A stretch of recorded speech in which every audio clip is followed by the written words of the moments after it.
Yes sir. चलिए, बताइए अपना नाम और क्षेत्र बताए बिना अपना परिचय दीजिए। यस सर, मेरा प्रारंभिक शिक्षा सर आपने टिहरी जिला से ही हुआ है सर। उसके बाद सर मैंने अपना बीएससी एग्रीकल्चर वर्ष 2021 में रबरी प्रोफेशनल यूनिवर्सिटी जलंधर पंजाब से किया हूँ सर। उसके बाद सर मैं 1 अक्टूबर 2021 से सिंजेंटा फाउंडेशन ऑफ इंडिया में as an agriculture entrepreneur mentor Bihar में कार्यरत हूँ, जो कि सर जीविका के साथ मिलकर यहाँ बिहार में काम करती है। और सिजेंटा सर मेरा खाली समय में सर मैं छंद और छोटे एक कविता लिखना एक पसंद करता हूँ एक सर। Minute, thank you. कविता बाद में लिखिएगा। सिजेंटा में है आप? Yes sir, Syngenta foundation of India में है सर, जो जीविका के साथ मिलकर काम करती है सर यहाँ। एक ही बात को दो बार मत बोलिएगा, एक ही बात को दो बार नहीं बोलिए, ठीक है? सिजेंटा में है ठीक है। अगर हम पूछ रहे तो आप बोलिए यस सर, ठीक है ना? यस राहुल सर, सिजेंटा पूछ क्या रहे हैं। रोल क्या है वहाँ पे? बेसिकली ग्राउंड शूट पे क्या करते हैं आप सिजेंटा में? सर हम एग्रीकल्चर एंटरप्रेन्योर मेंटर हैं सर। हम जीविका के साथ मिलके वुमेन एग्रीकल्चर एंटरप्रेन्योर डेवलप करते हैं सर रूरल एरिया में। ओके। सिजेंटा के जो प्रोडक्ट्स हैं उसके क्या यूएसपी क्या है, जो मार्केट्स में बाकी कॉम्पिटिटर के कंपेयर में क्या है यूएसपी? सर एक्चुअली सिंजेंटा के बारे में मुझे सर उतना आइडिया नहीं है, क्योंकि सर ये सीएसआर सेक्टर है, तो हम लोग सर सिर्फ डेवलपमेंट सेक्टर में काम करें, उसके कॉमर्शियल प्रोडक्ट में काम नहीं करते हैं। क्या डेवलपमेंट करते हैं वो तो बताइए, क्या what development you are doing? Development sector में ये है सर, जो एग्रीकल्चर एंटरप्रेन्योर हम लोग सेलेक्ट करते हैं जगह जगह पर पे वुमेन एग्रीकल्चर एंटरप्रेन्योर, और फिर उसको ट्रेनिंग करवा के सर एक डेवलप एग्रीकल्चर एंटरप्रेन्योर बनाते हैं सर। क्या बना है वही तो पूछ रहे हैं, what is the entrepreneurship you have developed? Sir उसमें उसमें ये है सर, जो एग्रीकल्चर से रिलेटेड जितने भी चीज है सर, वन स्टॉप सोल्यूशन का सर हम लोग बात करते हैं, जो किसान को अपने ही गांव में जितने भी चीज एग्रीकल्चर का जरूरत है, जैसे सर इनपुट में सीड और फर्टिलाइजर हो गया सर। उसके बाद सर मार्केट लिंकेज का भी सर, जो इनपुट वो दे रहे हैं, फिर उसका आउटपुट वही एंटरप्रेन्योर जो बने वो खरीद के और वो सर्विस प्रोवाइड करे सर। ये हम लोग का काम है। फार्मर से आपने क्या इंटरप्राइजेज है, नाम एक दो इंटरप्राइजेज का नाम तो बताइए जो स्टार्ट किया हो, एग्जाम्पल पूछ रहे हैं। सर इसका जो स्टार्ट का जो एक इसका नाम जो है सर, कृषि उद्यमी सेवा केंद्र करके सर, हर एक पंचायत लेवल पे एक खुलता है सर। हम्म। उसमें सारे एग्रीकल्चर के प्रोडक्ट मिलते हैं, और उसके साथ उसको अ, जितने भी किसान को जरूरत है वो चीज सुविधा प्रदान किया जाता है। ओके, नहीं बट आपने उसमें कराया क्या, what is your role in that? Provide तो कराया आप, yes sir, fertiliser mega mega road है सर, टेक्निकल सपोर्ट हम देते हैं सर। जो भी हमारे एंटरप्रेन्योर हैं उनको हम टेक्निकल सपोर्ट करते हैं, जो आप अपने बिजनेस को कैसे आगे बढ़ा सकते हैं, फार्मर से आप कैसे जुड़ सकते हैं, उनको आप कौन सी सुविधा दे सकते हैं, तो ये मेगा रोड है सर मेंटरशिप का। ओके, तो लॉट ऑफ स्टार्टअप कंपनियों ने किया, बहुत सारे बायर ने भी किया, सिंजेंटा ने भी किया, बट ग्राउंड्स में क्या चैलेंज फेस करती है जो कंपनियां, क्या चैलेंजेस फेस करती है एंटरप्रेन्योरशिप डेवलप करने में? सर ग्राउंड में जो चैलेंज है, जो पहले से सर जो इस्टेब्लिश्ड है उस एरिया में, उसके साथ सर अच्छे से कॉम्पीट नहीं कर पा रहे हैं। जैसा कि सर मैंने अनुभव किया है, जो हम लोग भी जो एंटरप्रेन्योर डेवलप कर गए हैं, जो पहले से इस्टेब्लिश हैं, उसके साथ उसका कॉम्पीट अच्छे से नहीं कर पाए। उसका एक रीजन ये है कि सर वो ग्राहक से, जो उनके जो कस्टमर हैं, उनसे अच्छे से जुड़ नहीं पा रहे हैं सर। ये चैलेंज मुझे देखने को मिला सर। आपकी की लर्निंग क्या है वहां पर, आपने क्या क्या अपनी की लर्निंग बताइए, कुछ क्या क्या सीखा आपने? की अर्निंग ये है सर, जो मेरा जो की अर्निंग है, जो अगर आप कोई नया एंटरप्रेन्योर मतलब डेवलप कर रहे हैं या कोई स्टार्टअप कर रहे हैं, तो सबसे पहला है जो आपको वहाँ के कस्टमर से जुड़ना है। आप से कस्टमर आपसे कुछ फायदा कस्टमर को होना चाहिए सर। हम लोग का भी जो कॉन्सेप्ट है सर, जो हम लोग बोलते हैं, जो आप भी कुछ सर्विस दीजिए। जैसे क्रॉप एडवाइजरी हम लोग सर ट्रेनिंग दिलवाते हैं, जो भी एग्रीकल्चर एंटरप्रेन्योर बनाते हैं, तो वो किसान को क्रॉप एडवाइजरी के बारे में बताते हैं, कुछ नया टेक्निक के बारे में बताते हैं, जिससे किसान को कुछ फायदा होने लगता है, तो फिर वो हमारे एंटरप्रेन्योर से जुड़ने लगता है किसान सर। ओके, ये मुझे वहाँ तीन सीखने नए को मिला जो। टेक्नोलॉजी बताइए जो लास्ट 2 साल में आए हैं एग्रीकल्चर में, 3 नए टेक्नोलॉजी बताइए जो आपने अडॉप्ट किया होगा या किसानों ने किया। सर एक तो जब हम लोग सर बिहार में जैसे काम कर रहे हैं, तो मर्चिंग के बारे में सर बिल्कुल किसान को पता नहीं था सर, मर्चिंग क्या होती है। तो हम लोग जो दीदी को जो ट्रेनिंग दिलवाया है, तो उनमें ये मल्चिंग के बारे में बताया गया। जो आप अगर मल्चिंग करते हैं तो आपका इरिगेशन कम लगेगा, उसके बाद वीड कम होगा, आपका फसल अच्छा हो सकता है। तो ये एक बताया गया सर किसान को, जो आप मल्चिंग का यूज कर सकते हैं। आप डीप इरिगेशन का यूज कर सकते हैं, ये technology sir. Deep irrigation. Yes sir, deep irrigation जैसे वेजिटेबल वगैरह वगैरह लगा रहे हैं, तो अगर आपके पास सुविधा है तो आप डीप इरिगेशन यूज कर सकते हैं। Sir I am asking last 2 साल के नए 3 टेक्नोलॉजी बताने के लिए आप 100 साल पुराना टेक्नोलॉजी क्यों बता रहे हैं मल्चिंग करना? Which are the 3 technology which farmer is adopting और is the new things came in the market? नया कोई तकनीक बताइए, आप एग्रीकल्चर ग्रेजुएट्स हैं, आपने देखा या अनुभव किया होगा ना। अभी तो सर एक ड्रोन दीदी करके जो योजना आई है सर, ड्रोन से भी पेस्टिसाइड वगैरह का यूज हो रहा था। तो सर एक तो ये मेरे नजर में है सर, जो अभी नया टेक्नोलॉजी है आपने ड्रोन ड्रोन का यूज करके। Sorry sir. ड्रोन चलाते हुए देखा है आपने? मतलब क्या यूज में यूज करते हैं, कितना यूज करते हैं, कुछ आइडिया है? सॉरी सर, ये आइडिया नहीं सर। आपने क्या करवाया है नया टेक्नोलॉजी कुछ, या आपने क्या देखा है वो बताइए। बुक वाला नहीं चाहिए मुझे, आपने वहाँ विलेज में देखा क्या है नया टेक्नोलॉजी, आपने या आपके एंटरप्राइज किए क्या है, वो कुछ है तो बताइए। सर हम लोग जो एंटरप्रेन्योर बना रहे हैं सर, उसमें जो सीड और फर्टिलाइजर का सर लाइसेंस दिलवा रहे हैं डीओ ऑफिस से सर, जिसमें हम लोग ट्रेनिंग करवाते हैं और नियम हम्म। से उसका सर्टिफिकेशन होता है सर। और उस सर्टिफिकेट पे सर सीड और फर्टिलाइजर का लाइसेंस मिल जाता है। जो भी हमारे एंटरप्रेन्योर बनती है, किस दिनों का ट्रेनिंग होता है, और उसके बाद वो सीड और फर्टिलाइजर बेच सकती है, किसानों को दे सकती है। अच्छा, कौन सा सीड देते हैं उसको किसानों को यदि लाइसेंस लेते हैं तो? कौन सा सीड जो वो भी खरीद? Certified seed sir. अच्छा, ओके, ठीक है संतोष सर।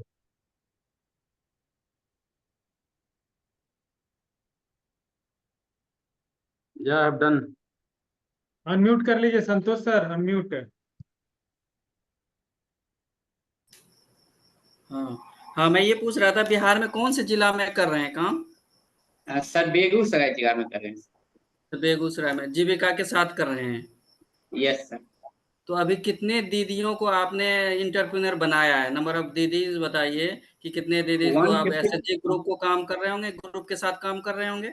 यस सर, ग्रुप के कर गए सर। और हर एक पंचायत में सर एक दीदी को एंटरप्रेन्योर बनाना है, जिसमें सर अभी तक मैंने 153 पंचायतों में एंटरप्रेन्योर डेवलप कर दिया हूँ सर। तो इंटरप्रेन्योर एक हाँ हाँ हाँ हाँ 153 मतलब इंटरप्रेन्योर डेवलप किया। उसमें प्रोडक्ट क्या, इंटरप्रेन्योरशिप का ऑब्जेक्ट मतलब सब्जेक्ट क्या था?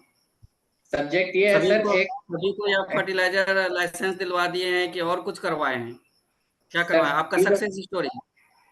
यस सर, सीड और फर्टिलाइजर का जो बेसिक सर, जो हम लोग को बोला जाता है, एक आप सर्विस सेंटर खोलिए। और सर्विस सेंटर का मतलब ये नहीं है जो सर सिर्फ सीड और फर्टिलाइजर का, हम लोग सर वन स्टॉप सोल्यूशन का बात करते हैं सर। एक सर्विस सेंटर होगा जहाँ पे सीड और फर्टिलाइजर जो नेसेसरी है किसान को वो तो मिले ही, साथ ही किसान को जितने भी प्रोडक्ट का जरूरत है, जैसे सर फार्म इक्विपमेंट हुआ, छोटे छोटे स्प्रेयर हो गया, खुरपी हो गया, कुदाली हो गया, वो चीज भी वो रख सकते हैं। साथ ही कैटर फीड रखते हैं अपने पास में वो। उसके बाद सर वो क्रॉप एडवाइजरी भी देते हैं, कुछ नया योजना सरकार का अगर आ गई है तो उसके बारे में भी किसान को बताते हैं। उसके अच्छा, बाद एक सर चीज जो। एक चीज एक चीज बस बस बस, ज्यादा नहीं। सिंजेंटा फाउंडेशन से क्या फाइनेंशियल सपोर्ट भी देते हैं क्या आप? नहीं सर, हम लोग फाइनेंशियल सपोर्ट नहीं देते हैं। फाइनेंशियल सपोर्ट जीविका से मिलता है। सिंजेंटा फाउंडेशन से टेक्निकल सपोर्ट और ट्रेनिंग देते हैं सर। इस ट्रेनिंग पे उनको खाद और बीज का लाइसेंस मिल जाता है। अच्छा अच्छा। अब बेगूसराय में अभी काम कर रहे हैं, तो बेगूसराय का मेजर क्रॉप क्या है, कौन सा क्रॉपिंग पैटर्न है वहाँ पे? सर खरीफ में जो सर अभी मेजर जो था सर, सोयाबीन लगाया जाता था, लेकिन अभी फिलहाल के कुछ दिनों में सर सोयाबीन लगाना किसान कम कर दिए हैं। तो धान पे फिर से शिफ्ट हो गए हैं। और अभी में सर गेहूं, और सर कुछ एरिया में पोटैटो भी रखते हैं, और पल्सेस सर। पोटैटो देखा है आपने? पोटैटो कल्टीवेशन करते हुए देखा है? यस सर, कुछ एरिया में कौन रखते हैं। कौन से सीजन में लगता है वहाँ पे, कौन से मंथ में लगता है? नवंबर में सर। सीड रेट क्या है पोटैटो का?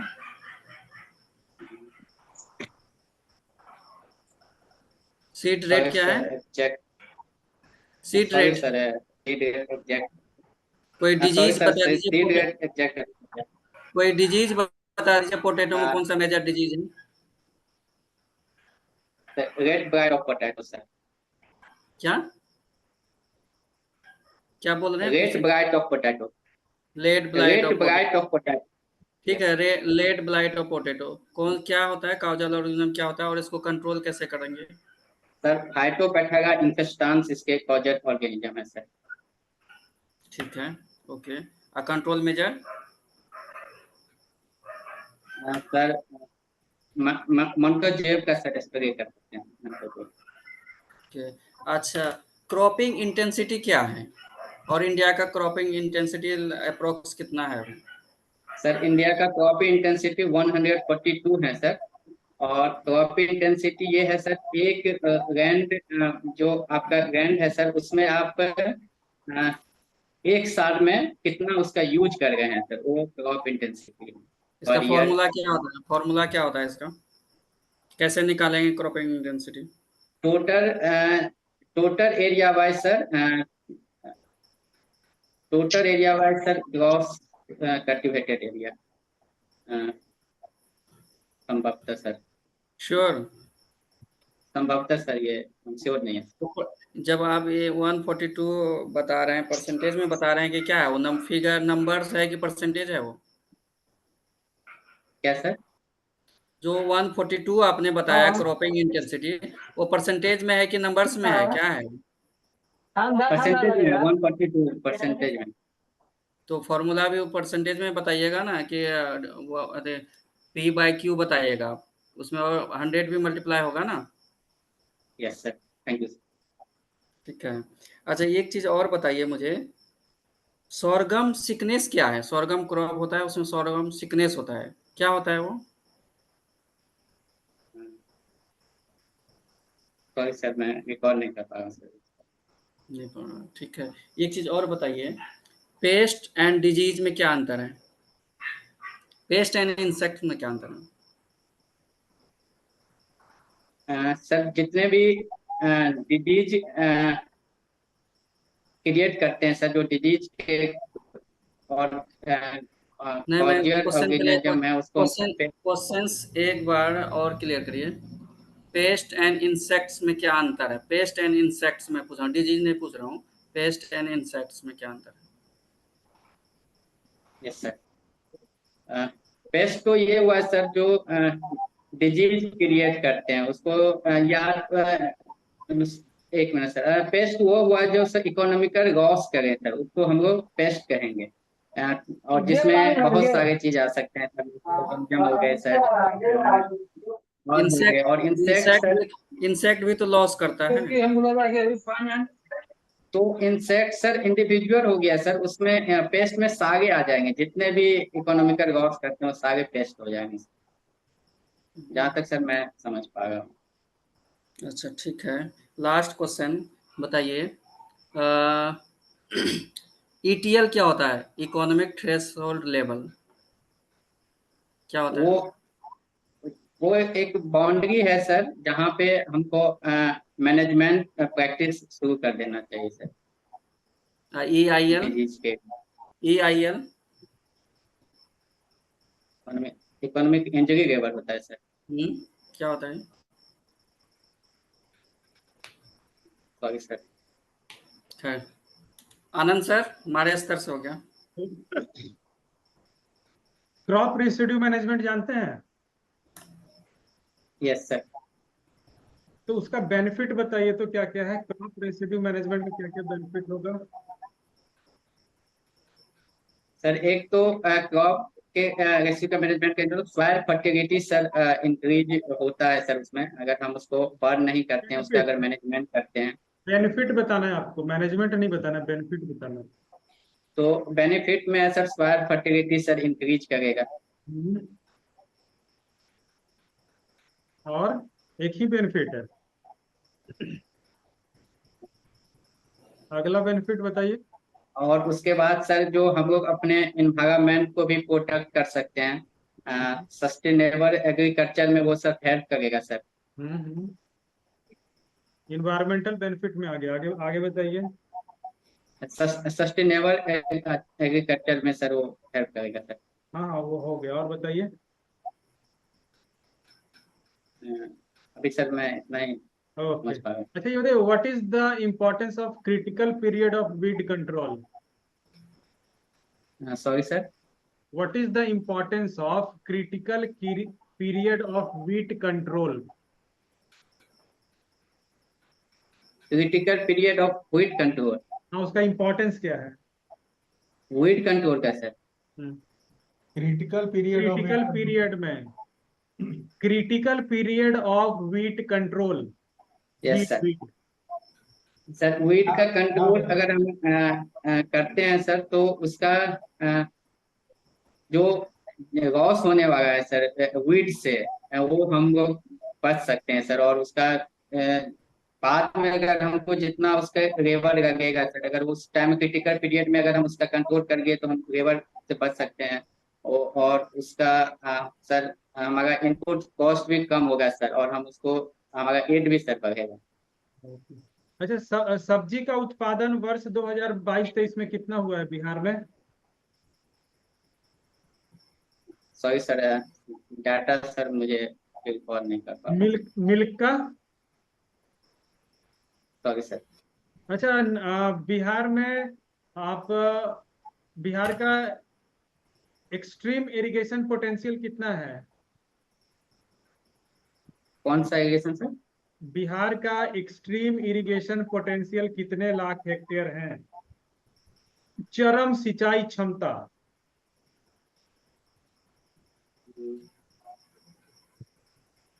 32 लाख हेक्टेयर सर। बस सर इतना ही क्षमता है बिहार का? चलिए देख लीजिएगा।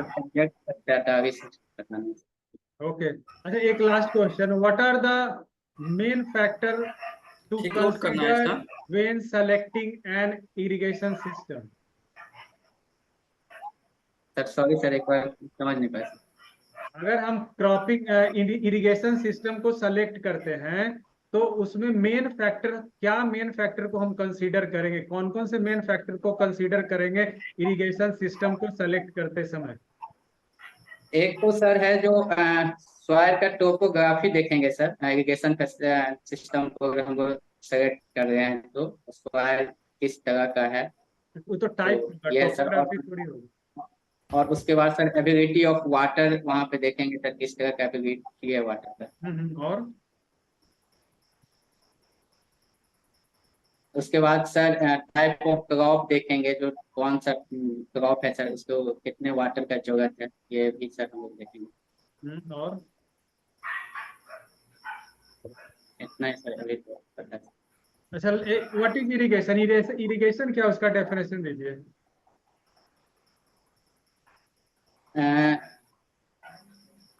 क्रॉप के वाटर सप्लाई को फुलफिल करने के लिए जो हम सर एक्सटर्नली वाटर उसको प्रोवाइड करते हैं सर, वो इरिगेशन है। कंट्रोल्ड या अनकंट्रोल्ड? कंट्रोल वे में सर। तो कंट्रोल बोलिएगा ना, सबसे इंपॉर्टेंट तो वही है। Yes sir, thank you. अच्छा last question, what are the basic principle of conservation agriculture? Basic principle sir. हाँ, कंजर्वेशन एग्रीकल्चर का बेसिक प्रिंसिपल बताइए। सर कंजर्वेशन एग्रीकल्चर का बेसिक प्रिंसिपल ये है सर, जो हम लोग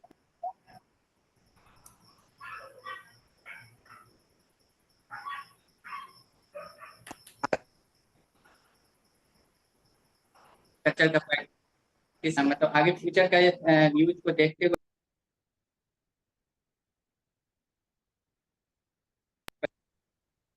आवाज आपका कट रहा है, जा रहा है, आ रहा है, ठीक है चलिए, हो गया। Thank you sir. चलिए, क्या राजन? रंजन। रंजन, ओके। रंजन ठीक है। क्वेश्चंस बार बार रिपीट नहीं करना, क्वेश्चन मन में रिपीट करना है, बार मन बार में रिपीट रिपीट करना है। यही बात हम भी बोलने वाले थे, यही एक लाइन था कि क्या ऑनलाइन में सुन नहीं रहे हैं या फिर आदत है। अगर आदत है तो क्वेश्चन को रिपीट मत कीजिएगा, वहां पे अंदर में सोच कर फिर सर बोलिएगा और स्टार्ट हो जाइएगा। ठीक है। यस। और कुछ क्वेश्चंस बहुत ही बेगूसराय का मेन क्रॉप है तो सोयाबीन है जी। सोयाबीन जो 5-10 एकड़ में लगता है उसको मेन क्रॉप बोला जाता है। ऐसे is this the way to answer. Soybean क्या लाखों एकड़ में लगता है कि एक कितना लगता है, 2-4 हजार एकड़ लगता है, वो मेन क्रॉप हो गया। बिहार में रहते हो कि क्या एमपी में रहते हो, मेन क्रॉप सोयाबीन है बिहार में? नहीं सर, जब सर मैं यहाँ ज्वाइन किया था तो सर मैं देखता था जो बहुत से एरिया में लोग खरीफ में सोयाबीन लगाते थे सर, इसलिए मैंने बोला। थोड़ा सा वो एग्जाम्पल है ना, थोड़ा have बहुत। common sense. You should have common sense ना। 2-4 हजार एकड़ को 50-100 एकड़ में लगता है, उसको मेन क्रॉप सोयाबीन बोलते हो ना। You should have this much common sense। धान गेहूं लगता है उसको सोयाबीन बोलते हो ना। बिहार में रहते हो, बिहार का टॉपिक पूछा जाता है। बिहार में सोयाबीन तो बोलना ही नहीं है। बिल्कुल ही नहीं बोलना है, कोई मतलब ही नहीं बनता है। 100 एकड़ में तो मेन क्रॉप होता है क्या? ठीक है, ठीक है sir interview was good, but ये जो होती है ना, जो कुछ चीज आंसर्स, 1-2 आंसर्स है उस पर ध्यान देने का है। ये इलॉजिकल आंसर हो जाता है, ये सोयाबीन बोलना, इससे कंट्रोवर्सी क्रिएट हो जाता है। ठीक है, बाकी इंटरव्यू अच्छा गया, ठीक है। नो डाउट, माइनर फीडबैक है। कब कब है है आप तुम्हारा? रंजन जी? सर 13 को है सर, सैटरडे को। 13 को है, बहुत अच्छी स्थिति में है। सिर्फ जो गुड है। सर बोले हैं उस इंस्ट्रक्शन को देख लीजिएगा, बाकी आप उड़ा दीजिएगा, धूम